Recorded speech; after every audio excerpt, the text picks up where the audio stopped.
novel coronavirus has been dominating the political agenda in Central and Eastern Europe since around February-March this year. The so-called Visegrad 4 countries, namely the Czech Republic, Hungary, Poland and Slovakia, were affected by the first wave of the pandemic relatively mildly, while they all introduced strict measures to hold the spread of the virus. The second wave, which is currently unfolding, seems to hit these countries much more seriously. In fact, some of the countries feature striking numbers even in European comparison. What impact has the virus had on the political agenda and political developments of the Visegrad countries? What narratives have thrived across the countries? Which political actors have tried to capitalize on the pandemic and how? These are the questions Political Capital has focused on in a new research, which was kindly supported by the Friedrich Naumann Foundation for Freedom. In this episode of our podcast, we will be discussing the main findings of our research with our partners from Czech Republic and Slovakia.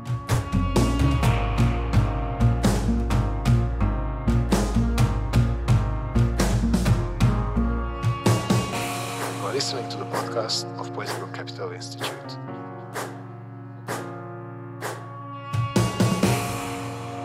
You're listening to the podcast of Political Capital, an independent policy research institute based in Budapest, Hungary.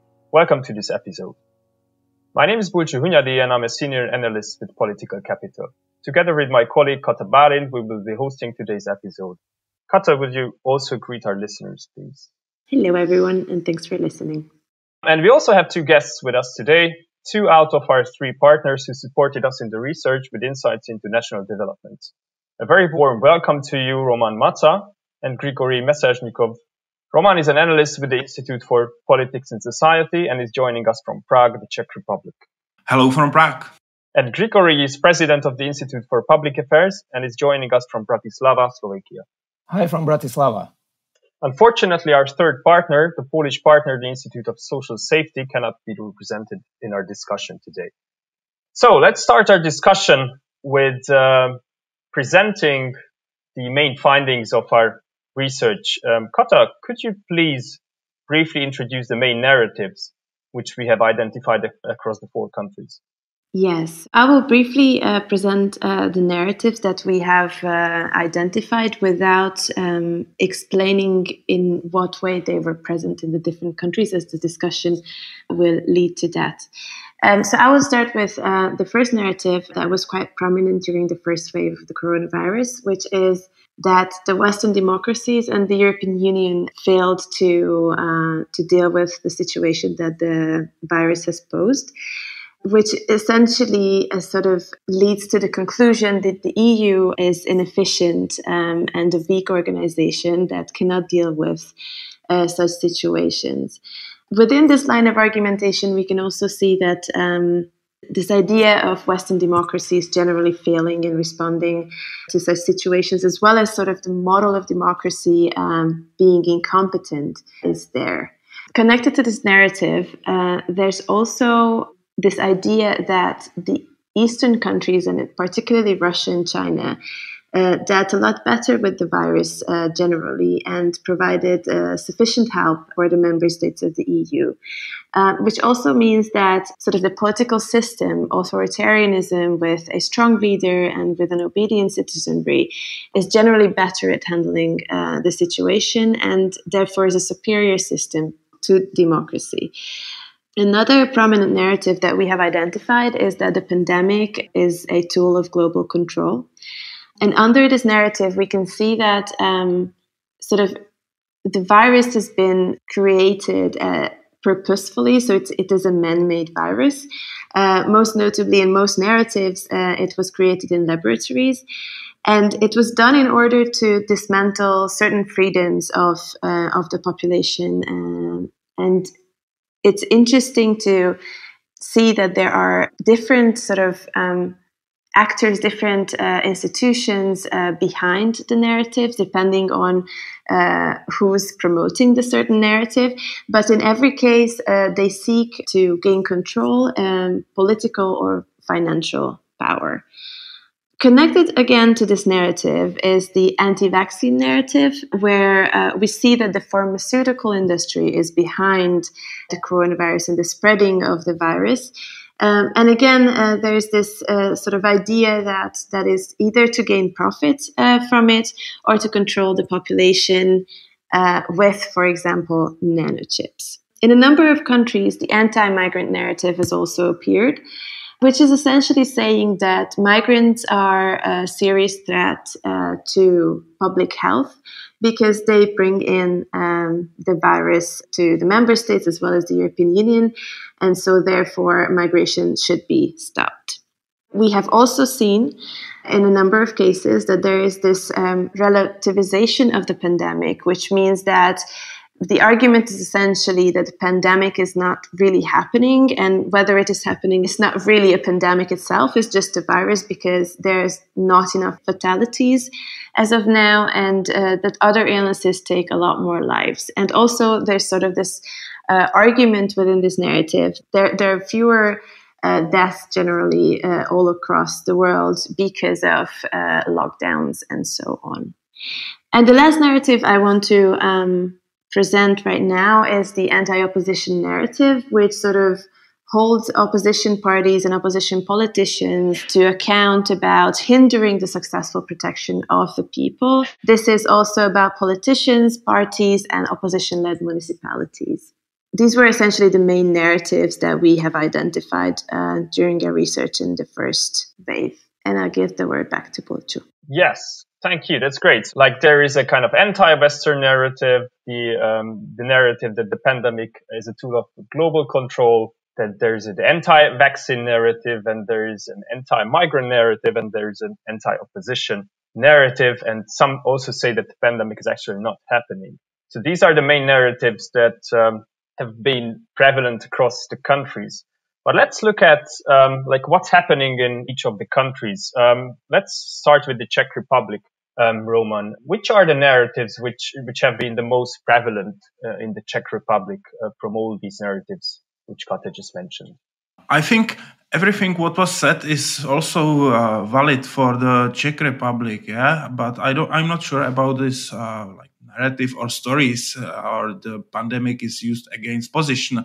It is not the situation of the Czech Republic. But I would like to add that we could observe this rhetoric that pandemic is not only like a tool for hiding of migrants entering Europe, but if we have the pandemic and quarantine situation, it was also said on mostly on pro-Russian fake news website that this pandemic and people at home, it is like a mask operation that American forces are deployed to Russian borders and there is prepared attack on Russia.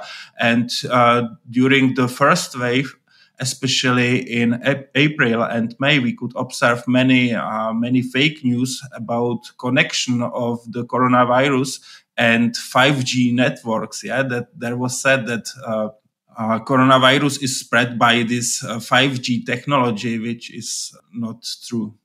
Okay, so Russian disinformation has played a significant role in the Czech Republic to spread also narratives around the pandemic. Has this also happened in Slovakia, Grigorij, or what else would you emphasize? Well, we have seen in our country also all narratives which Kati mentioned, with some national peculiarities. Especially visible was narrative about connection between coronavirus and migration. And it was logical because the main actor of spreading the conspiratorial narratives in Slovakia about COVID is right extremist party, which is in parliament since 2016, and the migration agenda is their prevalent agenda. So it means that they were working with some alleged data which had to confirm that migrants are spreading coronavirus in Europe, in Slovakia.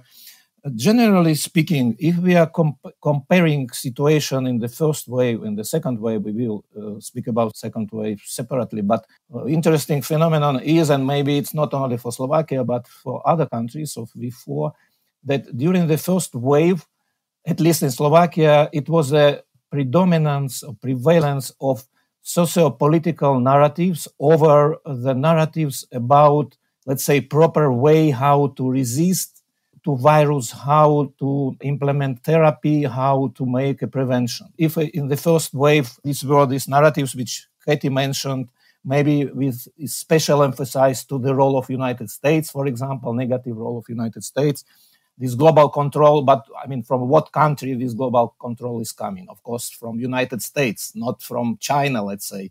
And also all these narratives about inefficient West, liberal democracy is not delivering, and just authoritarian states with law and order, with the discipline they are capable to fight, and not only capable to fight inside their countries, but also, and it was quite visible in Slovakia, spreading the narratives about efficient help of China and Russia to Slovakia. And I think that it influenced even the perception of the population, in spite of the fact that Russia didn't help at all, and the so-called assistance or help from China, it was deliverance of some goods, masks, other materials, but purchased by Slovakia, not just granted by China. So these socio-political narratives, they dominated over, let's say, the narratives about COVID as a hoax, or about, let's say, vitamin C as a best therapy against coronavirus. But what happened in between the first and the second wave, that situation really improved. And the Slovak disseminators of narratives about COVID, and there are two lines. The first, I mentioned this fascist party and its representatives. And the second line, all this ecosystem of disinfo and conspiracy websites. And yes, all of them are pro-Russian. They are all anti-Western. And then something happened. Sorry, Grigorij, we will come back to the actors. Also hear from Kata what have been the main narratives in Hungary. And then I wanted to come back on this geopolitical context, because I think it's really important from some aspect. And then we'll also talk about the main actors who have been spreading these narratives. But first, please, Kata, what would you emphasize in terms of Hungary? Which have been the main narratives? In terms of the beginning of the virus, when the virus has not really reached Hungary yet, I think one of the major narratives that we've seen from populist and radical right actors was the anti-migrant narrative. This has been a prominent narrative in the sense that the first cases of coronavirus in Hungary were identified as coming from Middle Eastern students in Hungary. When sort of the virus has really reached the country and the measures started to take place, we saw that there was a switch from this narrative to the narrative of the West failing, the EU failing, and the East providing help to Hungary. So this has become quite prominent at the time. During this process, although we've also seen the anti-opposition narrative taking place, especially in terms of attacking opposition municipalities, opposition-led municipalities, about not dealing with the virus in the proper way. This was especially emphasized when there were outbreaks of the virus in nursing homes under the responsibility of municipalities, opposition-led municipalities, and this was especially the case in the capital of Budapest. So I would emphasize these three narratives within Hungary. Thank you. So we can actually say that like anti-Western narratives, anti-migrant narratives, the narrative, the pandemic is kind of a tool of global control, and also the anti-vaccine narrative have been prevalent in all of the countries. And there have been kind of small differences also, of course, within this narrative, but there has also been a narrative which were kind of mostly present in Hungary, which was the anti-opposition narrative. Grigorij, you mentioned, you talked about more in detail about the anti-Western narrative. And I found it interesting that in many countries there was also, I mean, not in our region, but in other, for instance, in the US, there has been a narrative which said that the vaccine was actually created in China by China to kind of weaken Western countries. So in comparison to the anti-Western narrative, has there also been this kind of anti-China narrative or a narrative which was suspicious to China in any of our countries? Have you found any of these? Gulcho, no. And I think that there are two main reasons why these narratives will not spread somehow in Slovakia. First, who would be the potential disseminators of, in quotation mark, anti-Chinese narratives?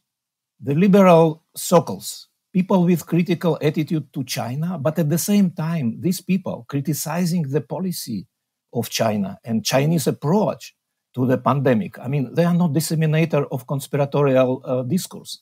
These are people with critical thinking who are based in their considerations on the credible knowledge. So I cannot imagine that, let's say, liberal intellectuals in Slovakia, people with democratic thinking and feeling, that they would do something like this. Yeah, they were criticizing China's policy, but they didn't spread any conspiratorial narratives. On the opposite side, we have the plenty of actors, illiberal, populist, extremist, far-right actors, which are systematically based on the conspiracy theories, conspiracy discourse. And they are positively evaluating the role of Russia and China, because these two countries, they are authoritarian countries. And for this whole liberal camp, they are better socially managed, according to them, and they were spreading anti-American narratives or positive narratives about China. It's kind of asymmetry. Maybe just a few words about China and perception of China. Of course, there were discussions in liberal community whether the version presented by China and supported, at least at the beginning of pandemic, by World Health Organization, whether this version was really based on the facts and credible, or there was something that Chinese government wanted to hide. And I think that still we have some doubts about the version about appearance of the virus in the so-called West markets. But nevertheless, even having these doubts, I cannot imagine that people of our type of thinking would be able to spread the narratives and de facto to mislead people in the perception. It's very important. Now we are in the situation which really all these disinfo and conspiratorial online platforms, they are creating danger for the population, because what they're spreading absolutely false narratives directly related to the state of health of the people, therapy, means of prevention, and so on.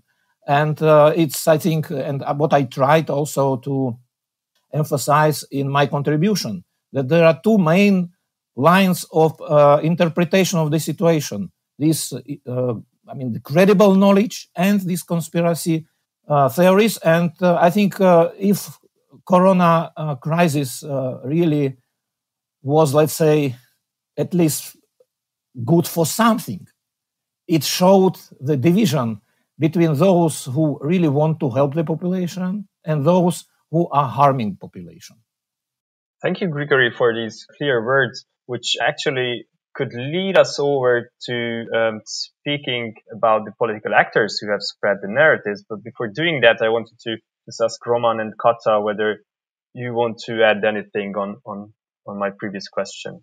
About China, what we know, the virus is originally, let's say, from China. And after the virus was spread across the world, China wanted to create an image of a state giving a helping hand. Yeah, so this was seen in the Czech Republic, because there was established system of supplies of these respirators and so on from China, and it was welcomed by Chinese ambassador together with Czech Prime Minister. And China wanted to create this image of a country giving a helping hand. And also we could see a poll. People's Republic of China had better results, that China is helping more than the EU. But, it was that EU provided us a huge funding, and China only sold us these protective tools. But about influencing information space, and if we speak about information warfare, so China is not at the first site in the Czech Republic. So people spreading conspiracy theories, and if we speak about the politicians, so it's a Czech radical parties, and they are more friendly to Russia, and also we see Russian information influence to the Czech Republic. And nowadays, the situation in the Czech Republic is not so optimistic, and the parliament allowed that American army doctors will come to the Czech Republic, and it's about 30 doctors. And these platforms, these information platforms, together with some far right or far left or radical politicians, they are speaking.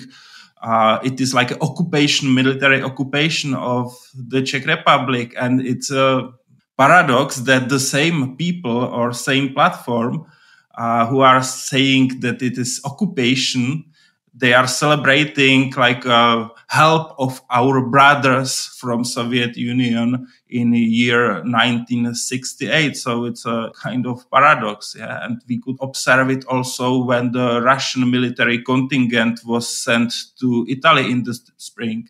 So they celebrated it as a huge help. And now if we speak about 30 American doctors, so it means it is military occupation. Thank you. Let's speak about the actors. Who were those political actors in the respective countries who have tried to exploit the situation for their political purposes?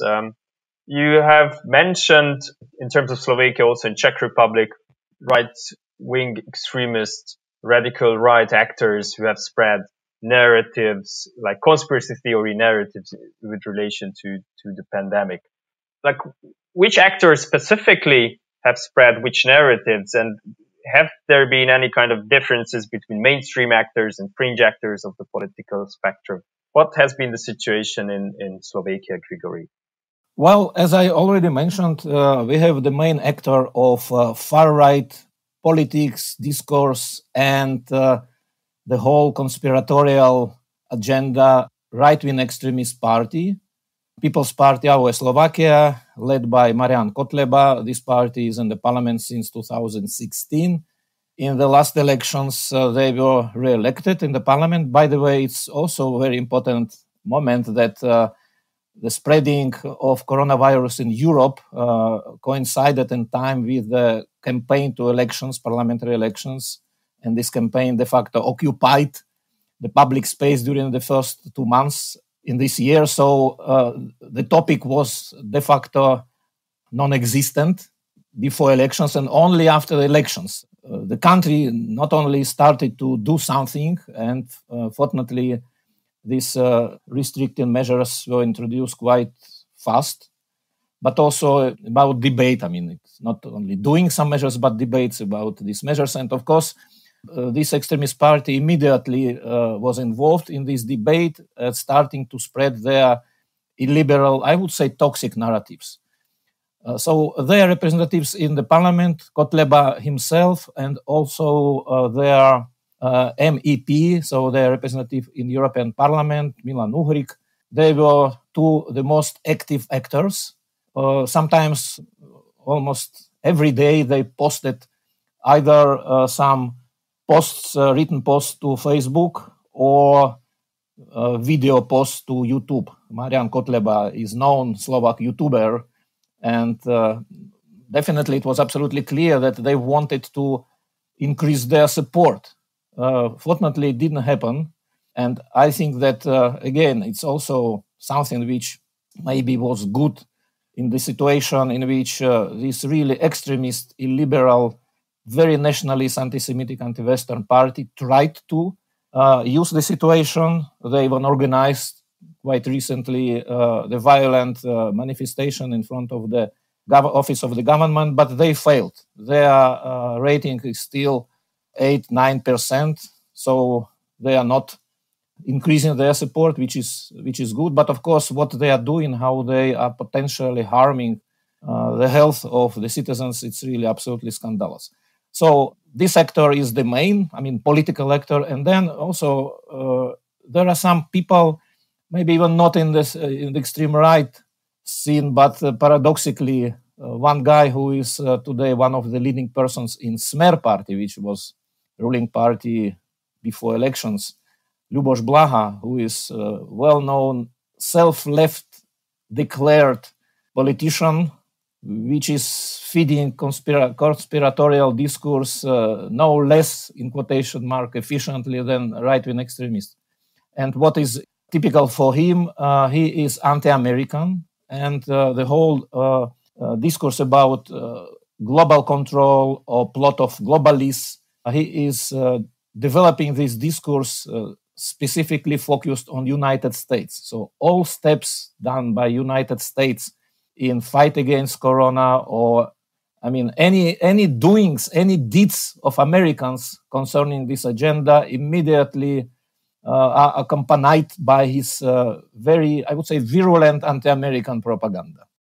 Thank you. So it's where mainly kind of right-wing actors trying to exploiting the virus or spreading narratives, harmful narratives around the virus, except for this anti-American kind of left-wing politician. Do you see a similar pattern, or have you seen a similar pattern in the Czech Republic, Roman?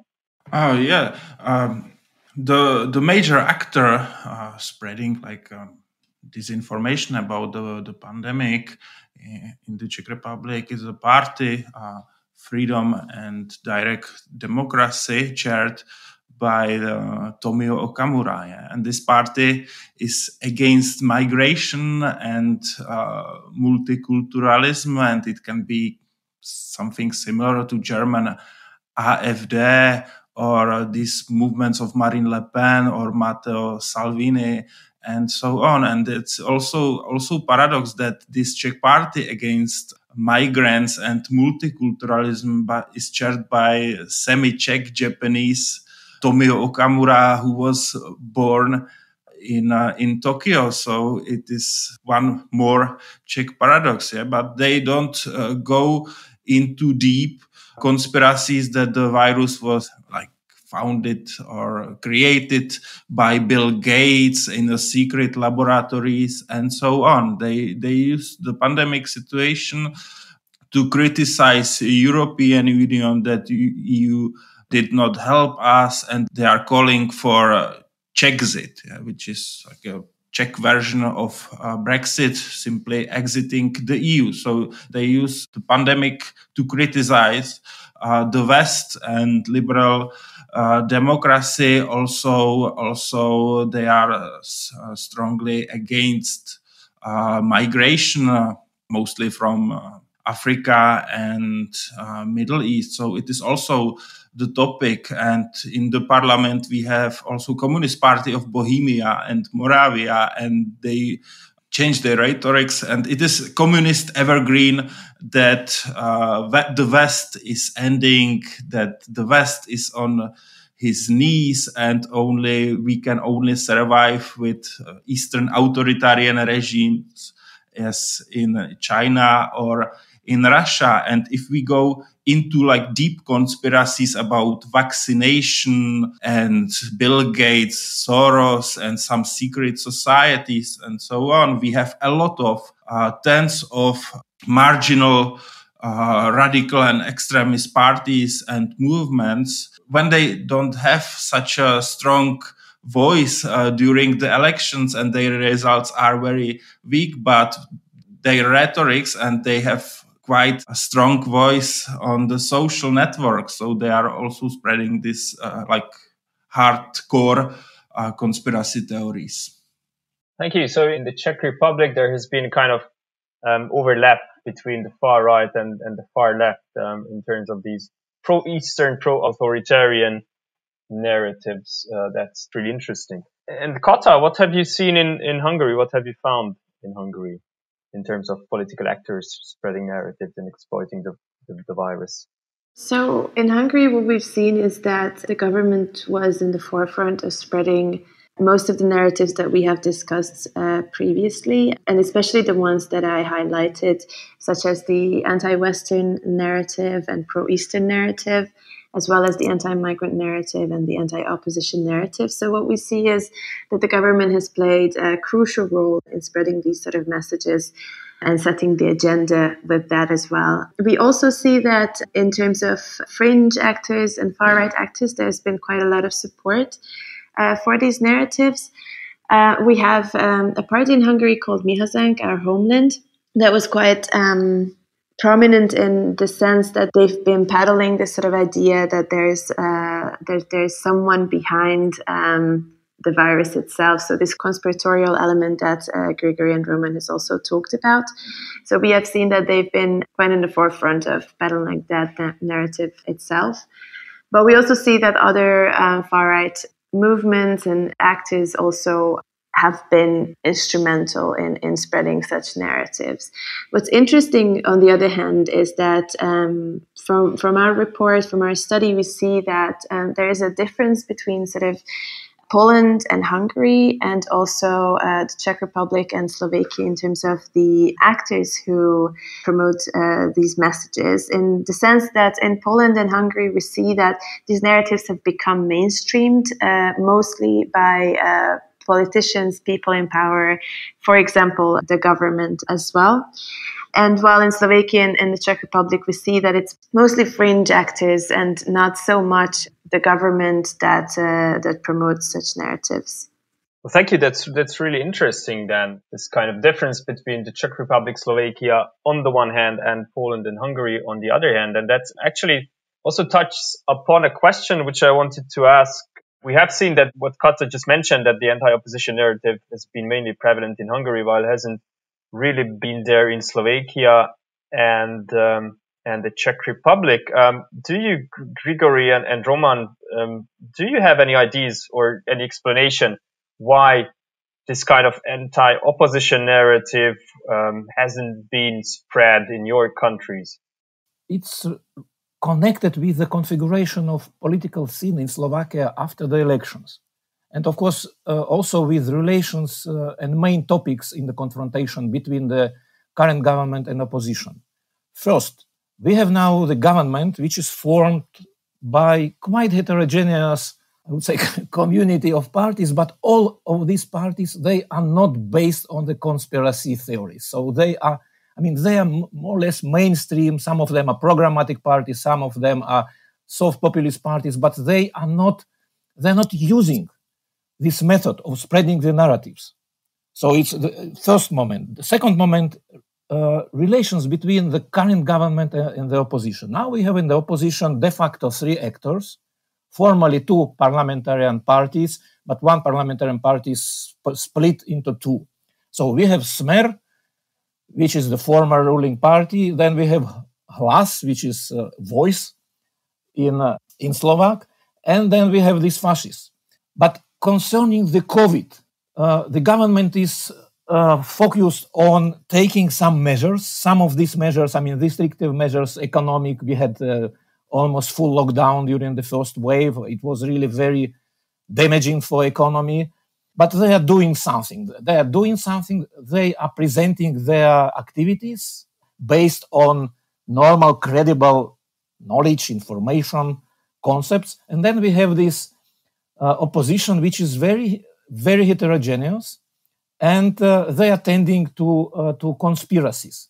Even Smer, Robert Fico he was speaking, and he is still speaking, that behind, for example, of all activities in the field of therapy, which is proposed by the government, that allegedly the beneficiaries are pharmaceutical companies. And as he is speaking, we quite well know who are the real beneficiaries. But the main topics between the ruling coalition and the opposition is not the COVID, but what happened before elections, the whole governance of Smer in the previous 4 years.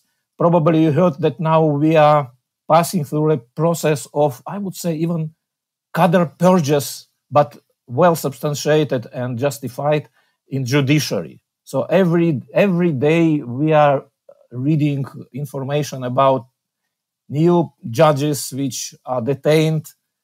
Some of them are imprisoned. And government, I think, is more credible concerning the practical steps. Opposition doesn't have such tools.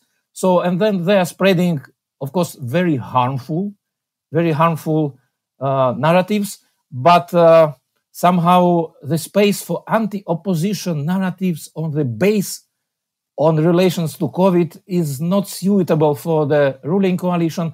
Liberal circles are criticizing opposition, but this opposition, we have the anti-systemic opposition. I mean, in Slovakia, it's absolutely equal. Opposition and conspiratorial, or almost equal, not fully equal, of course. Very close to the conspiracy perception from Smer party, some representatives, including 2 key persons, and the whole fascists. But they are anti-systemic, they are anti-democratic. So really government doesn't need any other narratives against the opposition besides of what is the topic of main debate between them. It's a question of governance, rule of law, democracy, but in the opposite equation than, let's say, in Hungary or maybe in Poland. Thank you. Roman, do you have any kind of explanation for why this kind of anti-opposition, or probably we may call it kind of authoritarian narratives or anti-democratic narratives, why these haven't been prevalent in the Czech Republic? If we see Czech political scene and if we see the Czech parliament, so we have there like 2 parties using fake news. Yeah? So this Freedom and Direct Democracy and Communist party, but together it's like a real power about 15%. Yeah? And as I said, they don't go into like hardcore fakes about gates and vaccination and so on. Of course, in the Czech Republic during the pandemic and the following crisis, we can see debating or emotional, intensive debating between the governmental and opposition parties. And I'm speaking about normal opposition parties, not about conspiracy opposition parties. Yeah, I think it is a kind of normal political debate. If we see like governmental parties, ANO and Social Democrats, so they are like doing specific measures, what we should do, what we will close, if we will close schools, and so on. And the critics from the opposition, so it is not too late to close the schools, or it is earlier, or we should close this or open this, and so on. So it's a kind of debate. Sometimes it's a very like a sharp and emotional debate, but as I said, the like a conspiracy or fake news political power in Czech parliament is about 15%. Thank you. All right, so I think we have discussed the first wave of the pandemic quite intensely, and it's then time to also focus on the second wave. What has changed between the first wave and the second wave? And for this part, I'm giving over to Kata. Thank you. So yes, as Bucho said, let's discuss the second wave. Let's reflect a little bit on what has happened since what we've been discussing until now. What has happened in late summer and autumn. From sort of the countries from Europe and from the numbers, what we see is a gradual increase in the cases in the second wave all over Europe. But this is also especially true for the Visegrad countries. The proportion of positive tests in all the 4 countries has increasingly exceeded that 5% threshold over the past month. which, the positive test should be at. And what we also see is that the Czech Republic is faring the worst in the EU in terms of daily new cases and the number of deaths per million inhabitants. And also the situation is quite dire in Hungary. But let's turn to sort of discussing the messages, the arguments and the narratives of the populist and radical right. Do you see any changes from the first wave to the second wave in this regard? And I will ask Roman first. Yes, it was said we are, let's say, best in COVID in a negative way nowadays. And if we see the rhetorics of extremist or radical parties, so I think they keep their rhetorics, but as population is more worried, so they are attacking more, for example, official statistics, and they are also stimulating that debate that these statistics are, let's say, like fake because we have huge number of cases, but different number of people are at hospitals and the government is scaring people and so on. Yeah? So they change it to like undermine trust to like official institutions and so on. So this changed a little bit, but these parties are continuing in this like anti-EU and anti-migrant and so on. But what we can see nowadays during the first wave, I think from my point of view, Czech people were more disciplined and they stayed at home. And now with the second wave, we can observe protests and also protests connected with the violence. Yeah? So for me, it is like a tragical situation because Czech hospitals are almost full. And we have already problems with doctors and nurses because they are also infected or they are on quarantine. So we have problems with medical workers. A lot of volunteers are in hospitals. But on the other hand, in Czech Republic, we can see some protests where are hundreds of people in one place close to each other, shouting that we don't want this applied measures by the government. What is the most important thing? How to prevent this infection? It is like limiting social contact. This is the paradox nowadays. These protests, and on the other hand, we can see full hospitals and lack of medical workers. Thank you.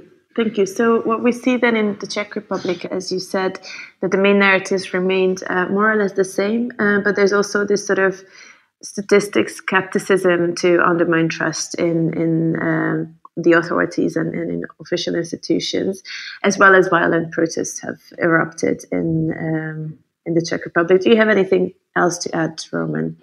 Yeah, that's it, exactly. Because, so people... so they are not so motivated and disciplined as during the first wave, and they don't want coronavirus, but they want to go to the pub, they want children at school and so on, and these like parties undermining these measures, or criticizing these measures, so they are like relativizing these official statistics and objective situation to say that it is like nonsense. Yeah.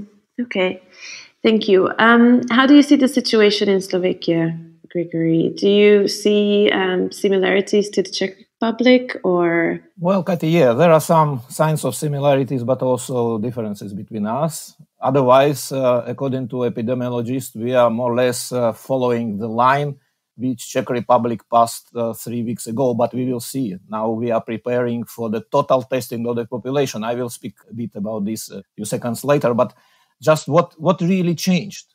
The public mood changed, of course, numbers change, because while at the end of the first wave, we have in Slovakia just less than 40 dead persons and approximately 600 infected persons. So Slovakia was considered as a European champion in fight against corona crisis.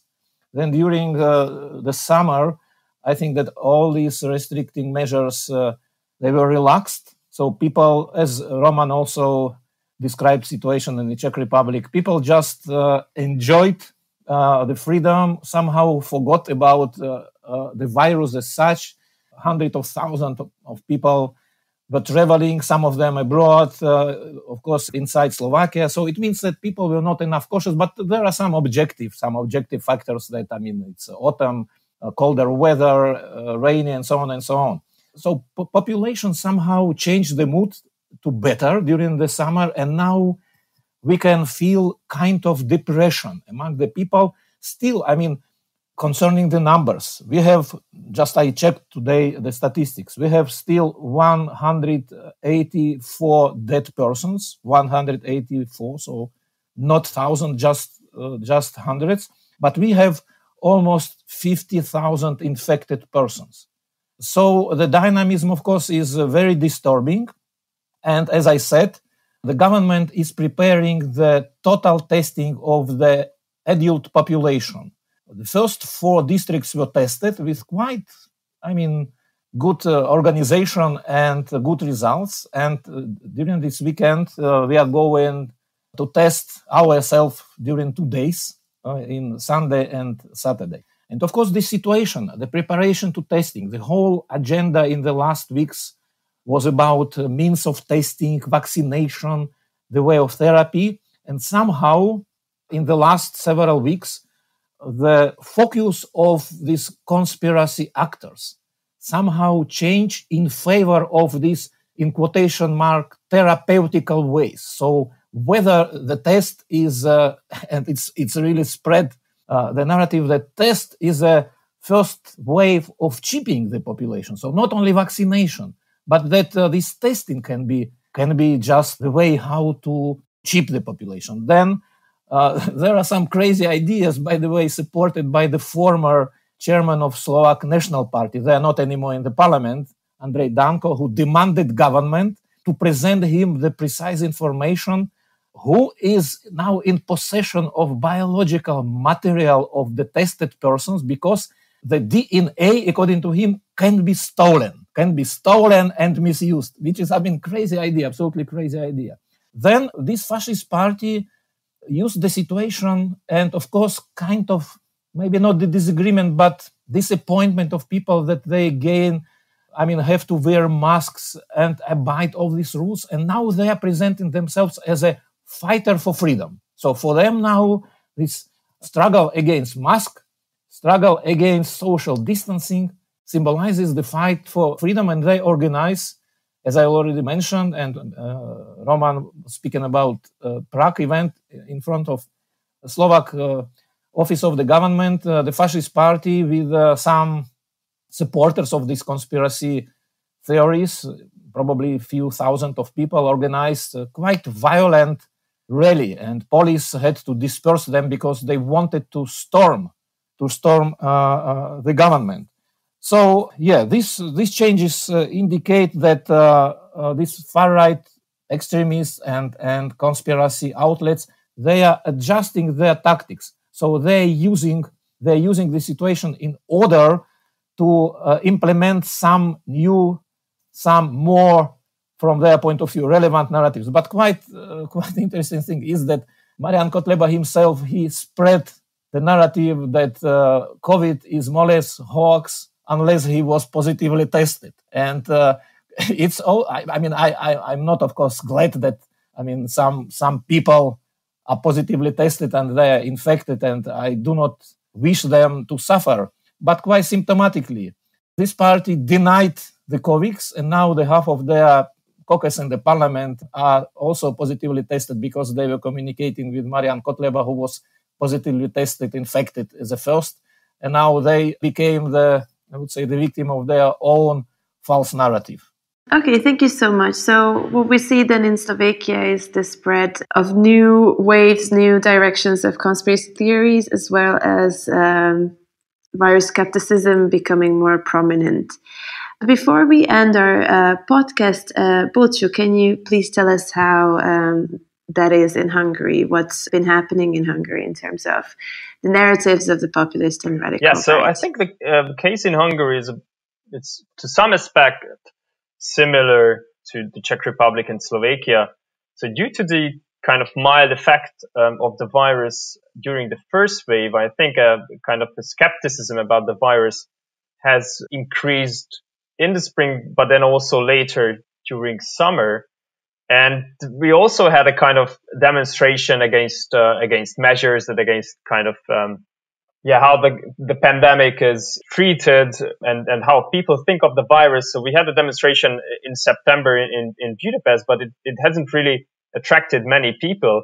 And there are some kind of individuals who are very kind of well known in the public and who spread these main virus skeptic narratives. And they are kind of, many people follow them on Facebook, but I actually think that due to this unfolding serious situation which is happening now in Hungary, I actually expect that these skeptical voices may decrease in the future, because I think more and more people will kind of are going to experience the real fact of the virus, and also will have a lot of people around them who has got sick, for instance. I think it's very interesting that while in the first wave we have, just like in all the other countries, we have very strict measures in Hungary. Now in the second wave, the government wants to avoid at all costs any kind of lockdown, any kind of strict measures. And I think there are two reasons for this. One reason is that the government really fears a serious economic impact of such a lockdown, which would, of course, would have a serious impact on the government's popularity, which could be very threatening to the government. But I think there's also kind of another reason for this, which is that due to the skepticism about the virus, and also due to the kind of decreased discipline of the people, I think that really that most of the people, or many in the Hungarian society, would not really accept any kind of strict measures anymore, and probably also would not really follow these measures.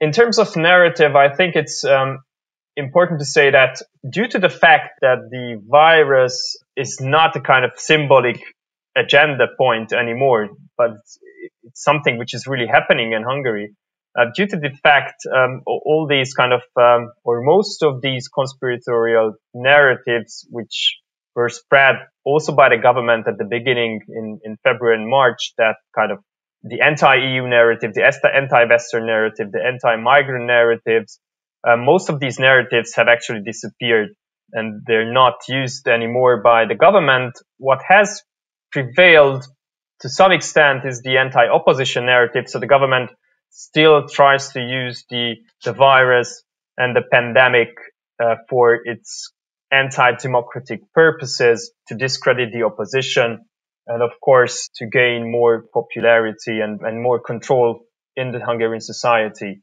And what's also interesting, I think, very briefly, is that the far right in Hungary doesn't really play any major role in terms of narratives around the virus. So kind of conspiratorial thinking, of course, is apparent among far right people, but like the demonstrations, for instance, I mentioned, or these skeptical voices, these aren't really fueled by the far right in Hungary. So virus skepticism is not really a tool of the far right. It's not really related to the far right. Most of the far right organizations and most of the far right kind of leading activists, they actually follow the rules and also call on the population, call on the followers to follow the rules. Okay, thank you. I think with that, I will give the word back to you as well. So at the end of our discussion, I really want to say a huge thanks to our guests, Grigorij Mesežnikov and Roman Máca, for being with us today and for providing insights into the developments in the Czech Republic and Slovakia, and also to providing also an overview of the situation in the region. I think we really could see what kind of differences, what kind of similarities exist in our countries and in this region. So thank you, Grigorij and Roman, and thank you, Kata, for being with us today. And dear listeners, also huge thanks to you for joining us. And if you're interested in our work, you can check out our website, follow us on Facebook and Twitter, and you can also sign up for our podcast on iTunes and Spotify. So take care and have a nice day.